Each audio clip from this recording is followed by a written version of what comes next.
What is up, everybody? Matt here, back again with another collection video. That's right, today we're going to be going through my vinyl collection of AC/DC. AC/DC is one of my absolute favorite bands. They were one of the very first bands I got into when I started getting into classic rock, and I think that's that way for a lot of people. You know, they have such a huge list of classic songs, and so it's only natural that you want to latch onto that band. And, you know, some people really don't care for them. They think their stuff is kind of cut from the same cloth.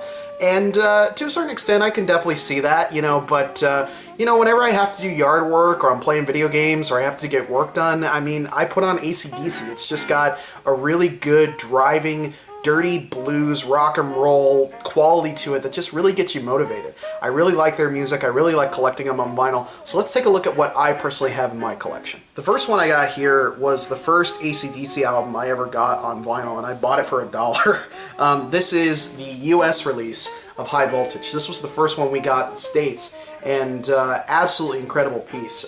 This one has my favorite AC/DC song on it. It's A Long Way to the Top, If You Want to Rock and Roll. For those of you who don't know, this international release here, this US release, was a hodgepodge of their earlier albums that they had done in Australia. And the US version is just kind of a hodgepodge of everything. And they just kind of threw it on there and boom, there you go. The next one we have here, I actually talked about in my horror movie soundtrack video. You definitely check that out if you haven't seen that yet. This is Who Made Who, which is also the soundtrack to Maximum Overdrive. This is kind of an unofficial greatest hits album with 3 new songs on it, Who Made Who, and then 2 other instrumental tracks. But this is a fantastic one to have just for that new stuff. And you know, again, much like I said in my Beatles video, it's nice when you have stuff that's all on one album, so you don't have to get up and keep changing out the record. But this one was probably my favorite as a kid. This was one that I really begged and looked around for, because I was like, where is the soundtrack to Maximum Overdrive? And when I found out it was this, just called Who Made Who, I was just blown away by it. This one's cool because it features both Brian Johnson and Bon Scott, which I think is really, really cool. Another one here that has multiple versions depending on where you live, Dirty Deeds Done Dirt Cheap. Another classic with Bon Scott here. This was released in '76, so you have that going for you there. The cover always kind of was weird. I remember seeing this and, you know, just imagine you see it like that, and I didn't even realize it was AC/DC. I mean, it almost looked like a bootleg AC/DC album, but no, it's official. This is another one that has some really good ones on it. In addition to the title track, it's got Problem Child, Ride On is on here, and Ain't No Fun Waiting to Be a Millionaire, which is just great. I think AC/DC, what they do really well, in addition to having really great songs, is they interject a lot of their own personal humor into their pieces, you know, and I think that makes them a really good, relatable band when you look at them. And this is another one that, even though it has some songs on here that might have appeared on other albums, it's still a good one to have and a good one to own. And the singer turned and he said to the crowd, "Let there be rock." This is a great one. Obviously, Dog Eat Dog, Let There Be Rock, Problem Child again, Hell Ain't a Bad Place to Be, and A Whole Lot of Rosie. This is, to me, one of the quintessential Bon Scott albums, outside of, obviously, Highway to Hell, which I don't have on vinyl. I always try to look for it and I can't find it. At least a good used copy. They have plenty of reissues of Highway to Hell, but I don't want a reissue. I want the real deal, man. Anyway, but this is a good one too for those tracks. And again, just something about AC/DC on these early albums. There's just such an energy there. And a power, you know, pardon the pun, but there is a lot of power in these albums, and I think anybody who is an AC/DC fan really understands that concept, that this is stuff you put on and you just get stuff done. You know, this is one, again, you know, you put on Let There Be Rock and you just fire up the lawnmower and get your yard work done.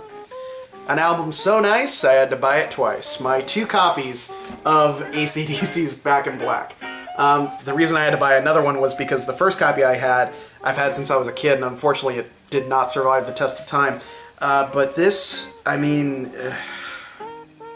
yeah, what can you say about this album that hasn't been said hundreds of times over? Every song, end to end, is just absolutely foundation shaking. It's the quintessential rock album. If you are a rock fan, period, you need this album. AC/DC fan or not, you need this album. This was the first album as a kid I listened from track 1 to the last track, and it held my attention the whole time, which was very hard to do. You know, as a kid, I would always skip around songs or just play the same one over and over again. But this was one I, you know, listened to the whole thing because it was so unbelievably good. Single after single after single on the song. I don't think really there's not a single song on here that wasn't at least performed live at least once at an AC/DC concert. So this for me is definitely the top of the heap. I love Back in Black. It's speaks for itself, and it will forever stand the test of time as one of the greatest rock albums of all time. If you don't have it, get it. Wrapping it up here with For Those About to Rock, We Salute You, the unofficial sequel to Back in Black. Some people think that this was a step down from Back in Black. I really like it. Again, it's AC/DC. I don't know what people expect, you know, when they pick up their albums, but yeah, it is all cut from the same cloth, but it's definitely something that you know, you go into it understanding that. It's a little bit like Motorhead or the Ramones. You know, does it all sound the same? Yeah, but who cares, you know? I mean, I don't listen to them all the time or listen to them exclusively, you know, so it's just one of those things, you know, you put it on and you get a slightly different experience each time. The same chords, but slightly different arrangement on them. But this is another one. I think it's a good follow-up to Back in Black. I mean, they weren't going to top it, but they damn near tried. Very cool gatefold on there. Really says this is a awesome rock and roll band, and just that image of the cannon. And For Those About to Rock, We Salute You. It's their concert staple. They end almost every show with it, I think, and rightfully so. They fire off those cannons, and it's just so cool. And as a kid, I was like, wow, cannons at a rock show. It's going to be awesome. So those are all the AC/DC albums that I happen to own on vinyl. I will see you guys next time.